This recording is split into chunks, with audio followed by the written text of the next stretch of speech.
Good morning, happy Tuesday. I thought I would wear something Hawaiian and choose some Hawaiian music to make a very calm, relaxing morning, taking advantage of this beautiful time of year. Today I pulled a random reading called Evolving Generations, Breaking Family Cycles. And this is something that comes up a lot, especially if you follow any psychologists. It also comes up in the Indigenous world, how can we break family cycles that were maybe even brought upon in our families through circumstance, not because anyone did anything bad. It's easy to believe that in leaving our childhood homes and embarking upon the journey of adulthood, we've effectively removed ourselves from harmful and self-perpetuating familiar patterns. In looking closely at ourselves, however, we may discover that our behaviors and beliefs are still those that were impressed upon us during our youth by our parents, by our grandparents, and those who preceded them. And in some small communities, it would also be your church or your religion, your neighbors.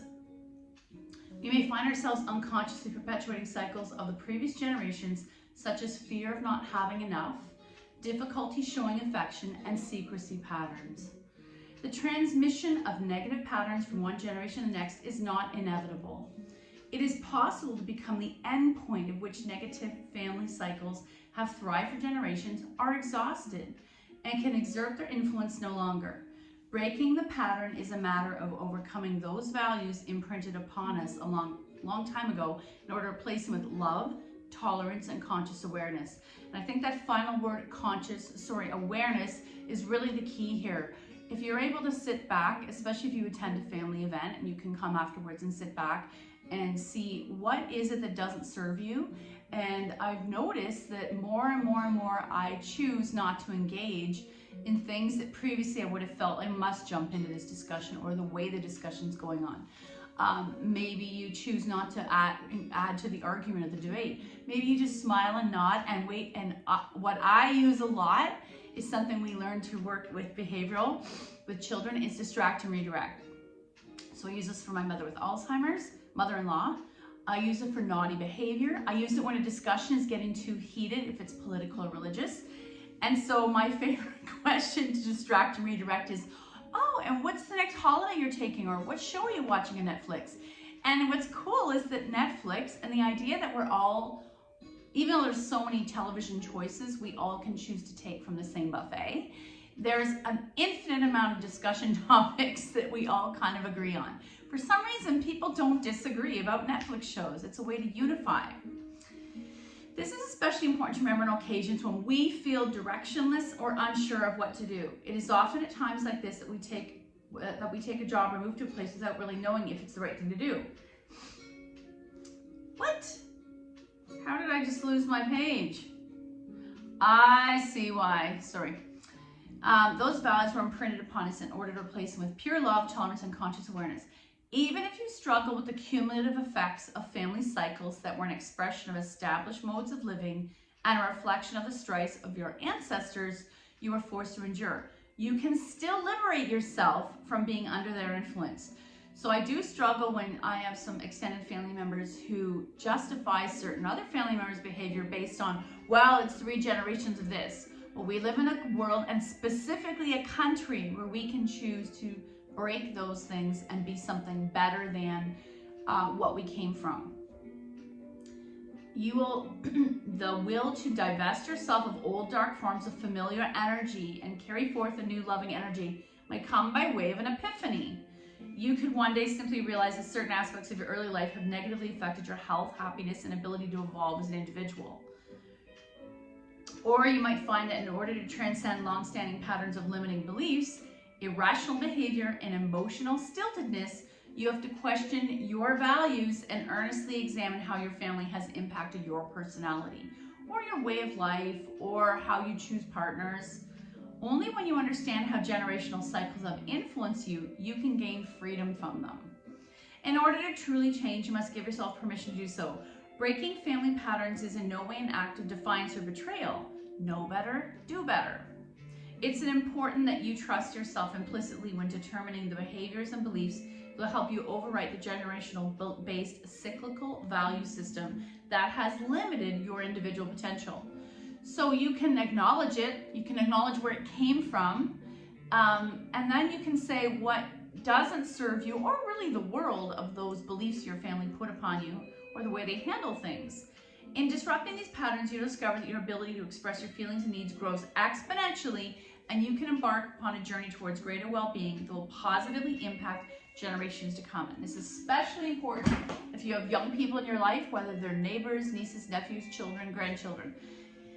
When I hear children say racist, ignorant things, I swear I can hear the adult voice coming through. It's not the child that thought up these phrases. They've learned them around the dinner table. Now, nowadays, kids also have another added level of influence that we did not, is the exceptional amount of social media that they're exposed to. And the control over the media they're exposed to. When I was a child, literally it was the TV that my parents watched and maybe one radio station. And I have to say there was nothing really that political about listening to pop music. So today I had an epiphany. I want to work on how can I help people do hand to toe more easily.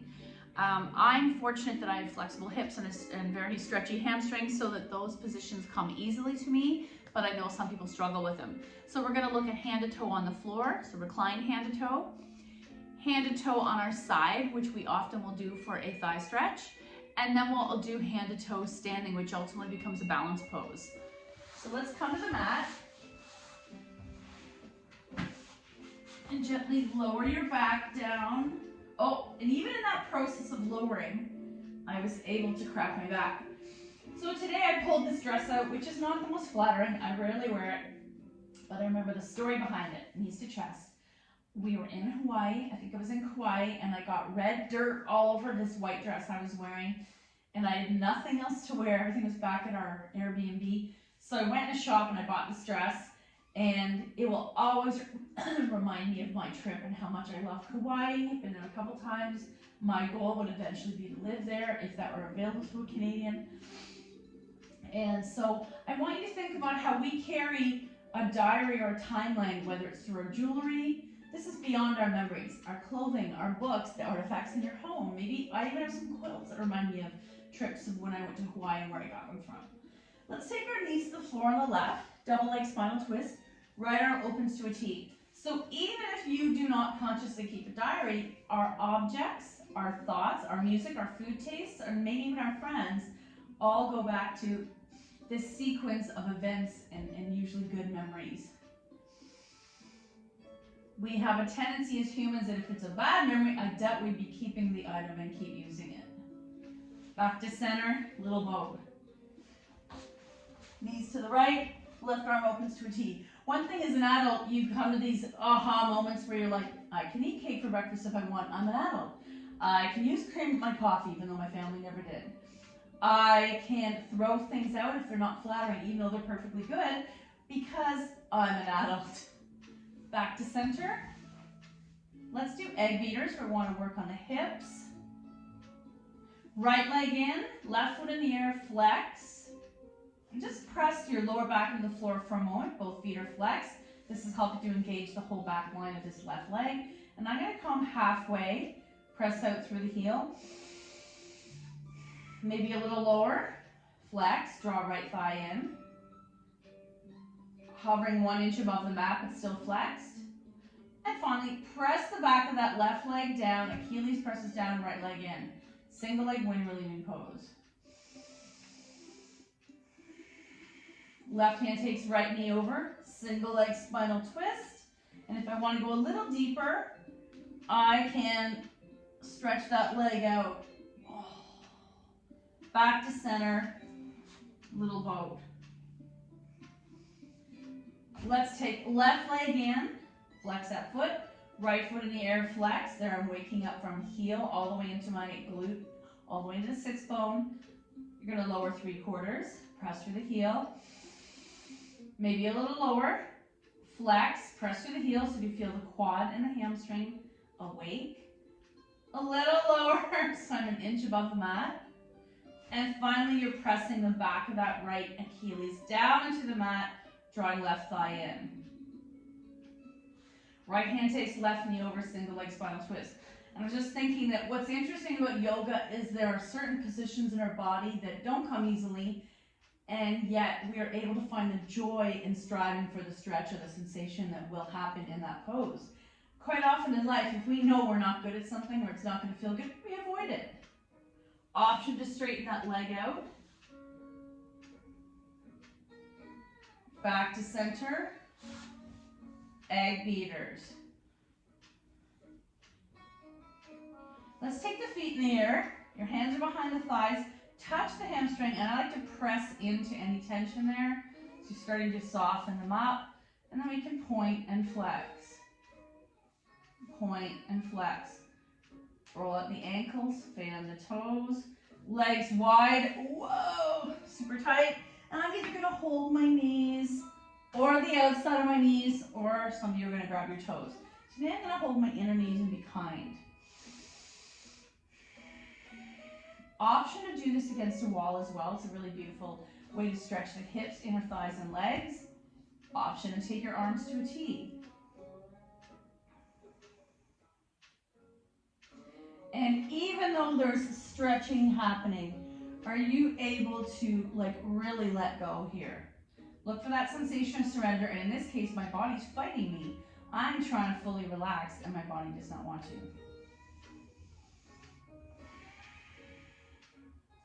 And then close your legs. Let's come thighs in, set up for happy baby, wide, pull it in. Option to come into even a deeper setup or grab the blades and pause there. Option to stay still or rock side to side. Now from here, I'm going to let go of the left foot and we're going to focus on only one side. So I've either got my right hand on my right foot, or two hands to the ankle, or two hands to the foot. And I'm attempting to bring this right knee to the earth. Oh! What's going to happen is the left hip's going to lift. Normally we encourage you to keep them down. And so there's a little bit of a twist in here. Wow, we have done this for a while. And neutral. Switch. Left hand's going to take left side. So if I just stay here, both hips down, my knee is nowhere near the earth. If I let this pelvis twist just a little, woohoo, super tight, and back to center, and maybe you're able to now come into a full happy baby.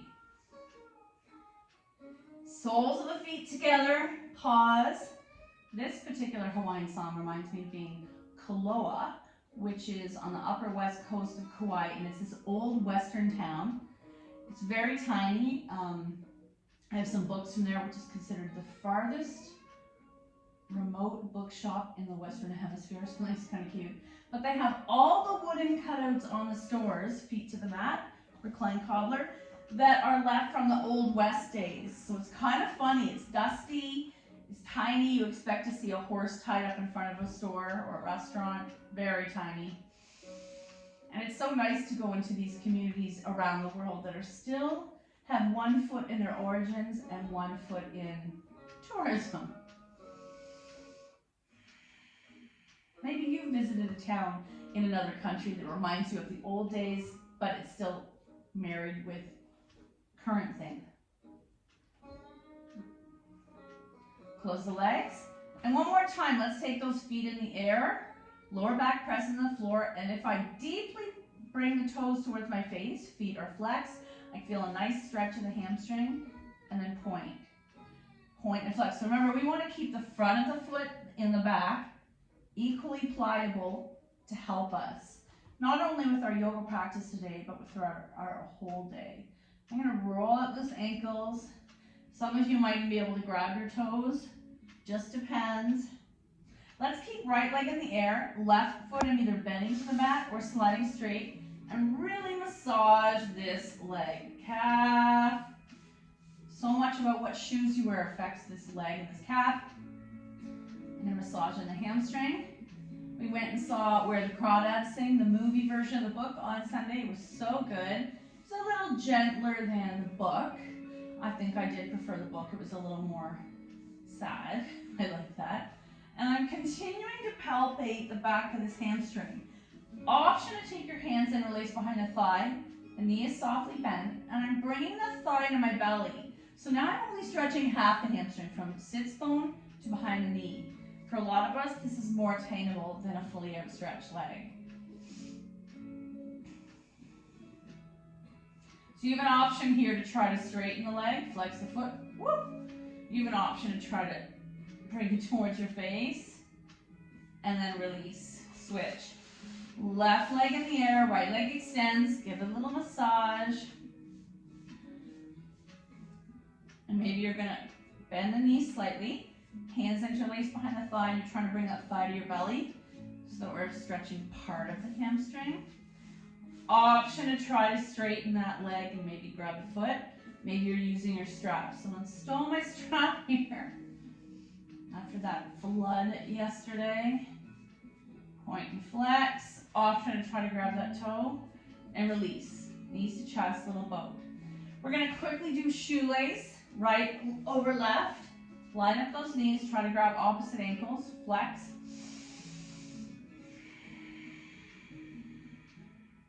And then switch. Left over right. Line up the in knees. Grab the opposite ankles. And shake it out. Okay, left leg in, right leg extends. Leg in the air.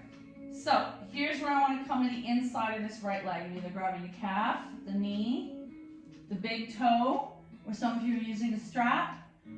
Option to try to take that leg out to the side. We usually do this automatically with a strap, but I want you to see if you can have a different experience. Either hand to calf, open the leg out. Maybe hand to inner knee, open the leg out. Or hand to toe, open the leg out. Now, be careful. If this starts to tip on the left side, then you're too tight to go that far over.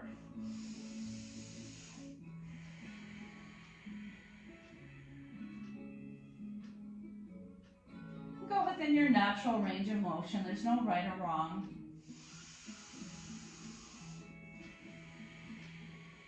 And I can feel this side wanting to lift.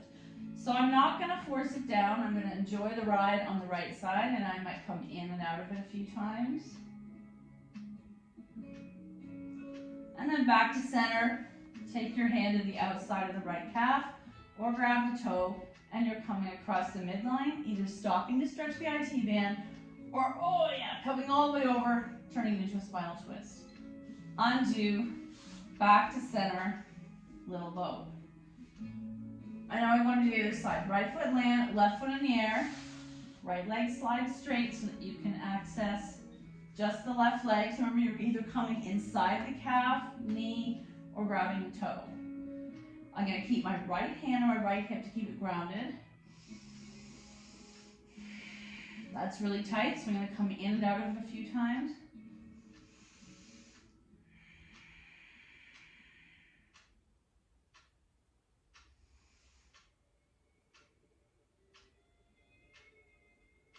And finally, I might choose to stay here.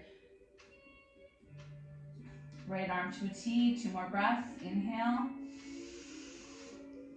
Exhale. Inhale.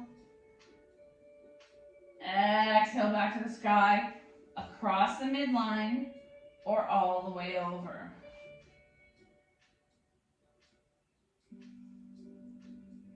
Back to center. Little boat, and roll on your side and take a pause. Oh, doesn't that feel good? And I don't know why, but of all the body parts, I feel like when we work with our hips and our hamstring, it ultimately makes the whole body feel better. So we're going to come into tabletop, tuck your toes, press your bum towards your heels. Maybe you're going to walk a little wider, and then come into extended child's pose.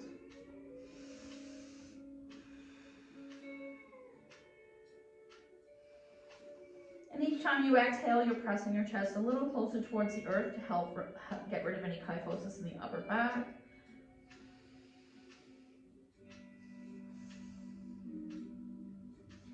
And then come up to tabletop.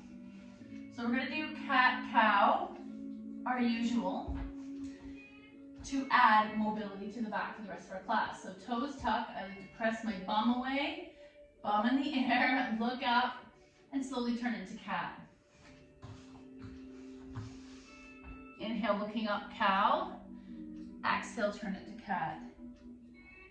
Cow. Cat. Cow. cat, neutral, untuck, extended child's pose.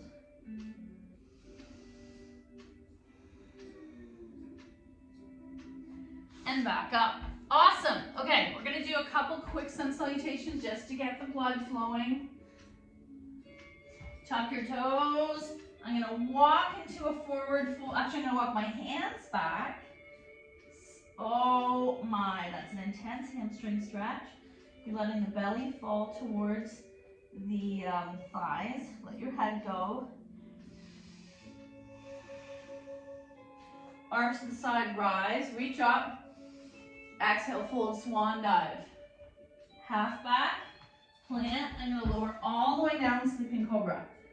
Inhale, chest up, press back, downward dog. Pedaling. And this pedaling is where I really want you to try to get that little heel to the mat, one at a time. You might even let the other leg dangle. One heel to the mat. Finally, right foot forward, left foot back.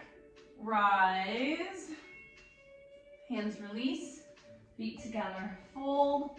Rise. Heart center. Nice work. Keep going. Inhale up. Exhale, fold. Swan dive. And notice you're getting deeper and deeper in your fold. Half back. Plant. Sleeping cobra. Inhale. Exhale. Pick up your heart. Baby cobra. Press back. Downward dog. Once more, we're trying to get those heels to the mat, one at a time.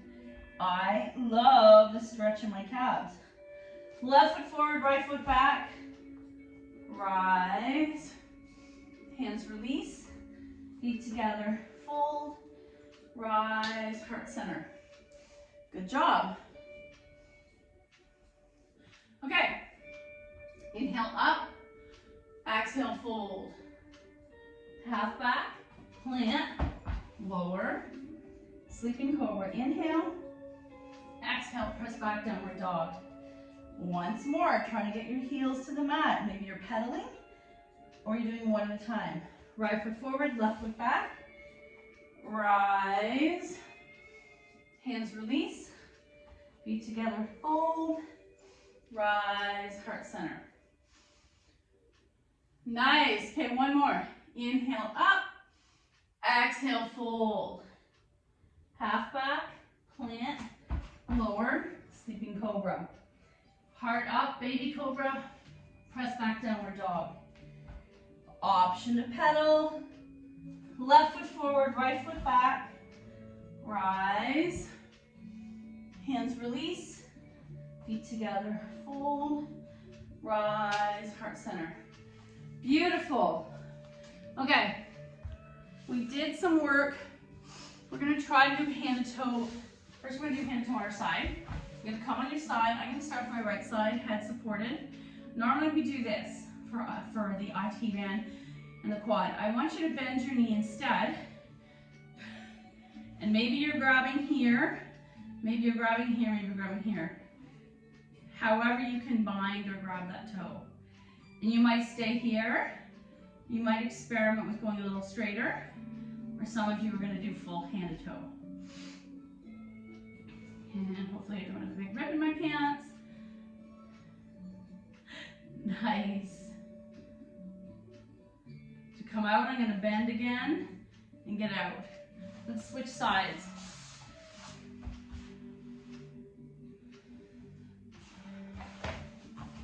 Coming on your side. Left hand supports the head. I'm going to turn this leg so that I'm able to bend it, and you want to be able to grab it. Notice we come from the inside of the leg the way we do our hip stretch usually. I'm either going to grab my foot, my ankle, or my big toe. And this is my non-dominant leg, so I feel it's a little easier to stretch. So I'm either keeping it bent. Remember, you can hold any part of your leg. This is your practice. Option to straighten. I love this stretch. Not everyone loves it. So not everyone's hips are open. Some of that is predetermined by the level of collagen that's still in our body. Some of us are predetermined that way since birth. Some of it is also how our bones are built. the ball and socket of our hip. There's not a unified standard way that humans' hips are. Wouldn't that be so much easier? And then come on out, upright. Okay, another way to help open that access piece so that we can eventually do standing hand to toe is, let's come into a supported bridge or supported squat. I'm gonna line up my blocks, sit on my little stool, elbows inside the inner knees, and eventually you're opening up the knees, the hips, so you're able to do Anjali Mudra, thumbs to heart center, palms in prayer pose. Very nice. This is a little cowboy for me, Paniolo. That's the name of the cowboys in Hawaii. If I'm correct, originally someone came from Spanish travelers and Portuguese travelers. And it's created its own full cowboy culture in Hawaii that is completely distinct. Mainly in the upcountry in Maui, there's cattle herding. There's entire contests based on people wearing full cowboy regalia. So it's, again, very frozen in time, but still in modern times. Okay, let's come up to standing. I'm gonna have to move this back because I can't see you. So, standing hand to toe. Intimidating to some people, I'm gonna keep left foot on the ground. I'm gonna pick up my right knee. If I'm tight, you're doing all this with a strap instead. So I'm gonna grab the knee, and let's play around with open and closed. So I'm gonna keep the left hip grounded, open and closed. Here's the balance piece. Even if you don't go any further, good for you with all the balance. And release. Let's do the other side. I keep my hand on my hip for stability. Left knee up, open and close. Open and close. Open and close. That's awesome. And note, I want you, even part of the process is recognizing the difference between our hips. Nice. Okay, can we take it a little further? So left leg becomes my standing leg, right knee up. Just like we came in before on the inside, maybe you can grab an ankle. And now the stability piece, the balance is a little more challenged. So this might be enough. Open and close. Open and close. Let's do the other side. There's no right or wrong. Anything beyond standing on 2 feet has become a challenge. So I'm either grabbing on the inside of the ankle, I like that. And this is quite a bit harder for me on my dominant side. So I might bring the right arm out to a T for balance. It's like a sail or a keel. Open and close. Open and close. Wow. A nice rest in between is the squat or coming into full squat. My lazy squat or my full squat. I think we're ready to go a little further. Left leg lands. Right knee comes up. Your choice, you're gonna grab knee, ankle. Maybe you're gonna grab the toe and stay here. Open and close. Open and close. And I'm twisting this hip, I shouldn't. Let's try the other side. Right leg is stable. Left knee up. I'm grabbing ankle, heel, toe. Open and close. Open and close. Nice. And are we ready to do one more level? Let's challenge ourselves. Left leg lands, right knee up. Choose what you can grab. Option to try to straighten that leg out. Open and close. You can use a strap. Open. I'm about to fall, so I'm going to come out of there. In a balance pose, just like the very first time you did tree, it's okay to dismantle it, reframe your mind, just like any situation, and try it again. Undo, take a squat. Nice. And let's do one more side. Right leg lands, left leg up. Option to try to grab a toe, ankle, knee, straighten, open. And I'm not going to move around this time. I feel like I need to work on my balance. Inhale, 1. And exhale. Take a squat. Nice work. Maybe some of that appealed to you and you want to take it a little further today as a little challenge. I know a lot of you really enjoy challenging yourself. So, I keep getting the same ones. Oh, I like this. Adventure awaits. We are almost at the halfway point of the summer, which normally really bums me out. I said to my husband today, we haven't done anything exciting this summer. We have to take the bull by the horns and plan something. So maybe we'll go east. I always wanted to do the Thousand Islands cruise. And then maybe we'll go to Fort Henry. My son might like that. Maybe we'll go over to the States from the east side. As a child, lots of my neighbors did that. Adventure awaits. And I like this sassy lady. Break up your routine and live a little. Break up your routine and live a little, sweetheart. It's time for some adventure. Plan a vacation. Oh my gosh, I was just saying this. Take a spontaneous drive. A change of pace and scenery will do you good. Plus, you never know whom you will meet or what you'll experience along the way. A fabulous new friend or partner, a spectacular meal, or a charming local joint. I don't think they mean the joint. The vista of a lifetime. Adventure awaits. That is so funny. It's exactly what I was talking about this morning. Thank you so much for your effort. The good in me sees the good in you. Namaste.